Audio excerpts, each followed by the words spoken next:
C'est quand on construit une maison, on, le- on la construit brique par brique, étape après étape. C'est important de savoir qu'on commence toujours quelque part. Il faut commencer toujours à zéro.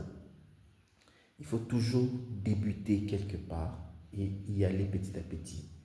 Il y a un verset qui dit richesse active va diminuant, qui amasse petit à petit s'enrichit.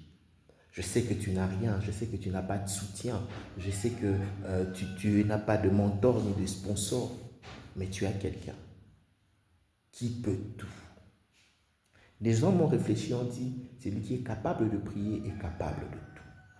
Il y a un verset biblique qui m'a, avec lequel je me suis réveillé ce matin, Deutéronome 28:8, qui dit, l'Éternel commandera la bénédiction d'être avec toi dans tes greniers et dans toutes tes entreprises. L'Éternel commandera la bénédiction d'être avec toi dans tes greniers et dans toutes tes entreprises. Tu es chrétien, mais tu dois avoir tes entreprises. Entreprise, tu dois entreprendre. Tu dois générer de l'argent. Ce que je sais, c'est que lui, il donne la sémence au semeur. Tu n'as rien, oui. Tu n'as pas de soutien, oui. Tu n'as pas de sponsor, oui. Mais tu as un Dieu qui est assis sur le trône. Fais cet exercice. Fais un projet. Regarde ton entourage, regarde ton environnement. Fais un projet. Associe Dieu. Si tu n'as pas d'idée dans ta tête, prie même Dieu. Dis à Dieu, Seigneur, qu'est-ce que je peux faire? J'ai fini mes études, voilà déjà 5 ans, 10 ans, je ne trouve pas de travail. J'ai tenté de commercer, ça n'a pas marché. Qu'est-ce que je peux faire? Oriente-moi. La prière est une main et l'entrepreneuriat en est une autre. C'est très important. Tu pries, tu vas sur la montagne, tu vas sur Manguégué, tu vas sur l'Ozizila, mais entreprends quelque chose. Tu n'as pas de capital, d'accord, mais non là, expérimente le miracle de Dieu. Moi, je te propose de faire un plan, fais un projet. Dis-toi, Seigneur, je veux que dans 2 ans, j'arrive ici. Je veux que dans 3 ans, j'arrive ici. Ça commence comme un rêve, oui, mais l'Éternel est celui qui transforme le rêve en réalité. L'Éternel, c'est lui qui appelle au visible ce qui est invisible.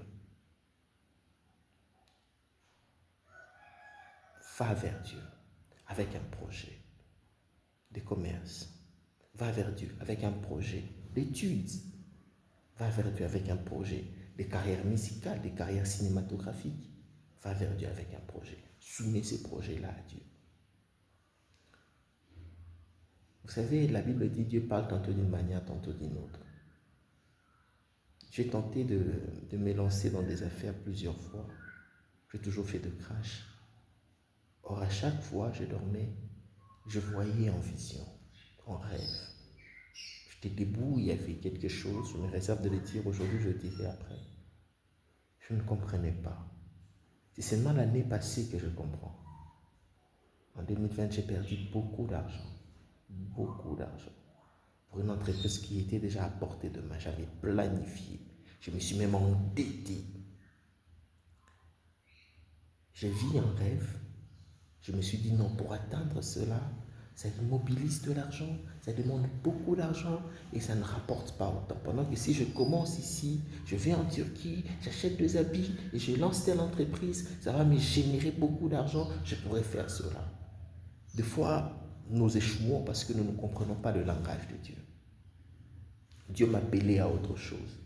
C'est vrai que c'est à quoi Dieu m'appelle demande beaucoup d'argent, ça immobilise de l'argent et ça ne génère pas autant. Mais c'est quelque chose de pérenne. Et ça crée également une stabilité financière. Mais je ne comprenais pas.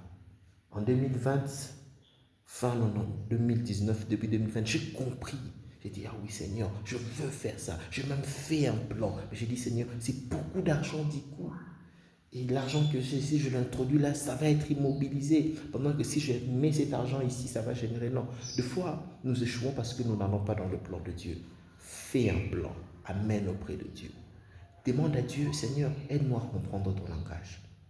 Aide-moi à comprendre le langage que tu vas utiliser pour me parler. Mais parle-moi. Qu'est-ce que tu veux que je fasse? Comment tu veux que je fasse? Mais voilà ce que moi je veux faire. Je vais commencer à aller à Loufou pour acheter la marchandise. Je vais commencer à aller à Dubaï pour acheter et vendre ceci. Je vais commencer à faire ceci, à faire cela. Oriente-moi, mais moi, c'est ce que je veux. Et ce que je souhaite, c'est que dans 5 ans, je sois ici. Ce que je souhaite, c'est que dans 3 ans, je sois ici. Même si tu n'as rien, va vers Dieu, Seigneur. Je veux faire ça, mais je ne sais pas quoi faire. Ouvre-moi une porte. Ne reste pas oisif. Ne reste pas oisif. Les années s'écoulent et les années ne reviendront plus. C'est parti. 2020 est parti. J'ai perdu 5 ans. Fais un plan. Soumets à Dieu. L'Éternel est celui qui ouvre des portes insoupçonnées. Que Dieu te bénisse.